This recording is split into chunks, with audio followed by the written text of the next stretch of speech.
درہ چناب کے سیلاب نے ملتان کے نشیبی علاقوں کی 138 بستیوں میں تباہی مچائی، تاہم موجودہ صورتحال میں سیلابی ریلا گزرنے پر نقصانات کا تخمینہ لگانے کے لیے کمیٹیاں تشکیل دی گئی ہیں۔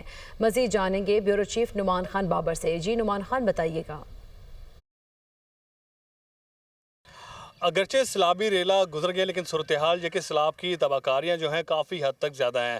صورتحال یہ کہ یہاں پر بیشتر مکانات جو ہیں وہ گرے ہوئے ہیں، مکانات کے صرف نشان بھی باقی ہیں۔ اب یہ مکان ہے، اس کی 4 دیواری جو ہے مکمل طور پر ختم ہو چکی ہے، کئی کمرے یہاں پر تباہ ہو گئے ہیں۔ اسی طرح سے باقی مکانات جو ہیں اس بستی کی اسی طرح کی صورتحال ہے۔ یہاں پر کچھ لوگ موجود ہیں جو متاثرین ہیں، ان سے بات کرتے ہیں۔ نکے نکے بچے ہیں، وہ بڑے پریشان ہیں، وہ کچھ نہ کچھ ایسا ڈوبے کر کے چلے گئے ہیں۔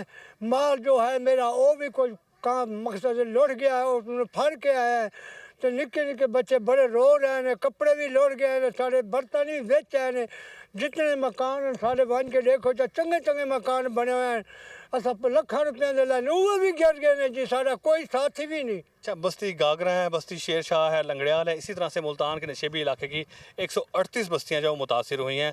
نقصانات انتہائی زیادہ ہیں۔ مطالبہ یہی کیا جا رہا ہے کہ سروے کیا جائے، جو نقصان ہوا ہے اس کا ازالہ کیا جائے اور جو خوراک کی قلت کا سامنا ہے اس کو بھی دور کیا جائے۔ جی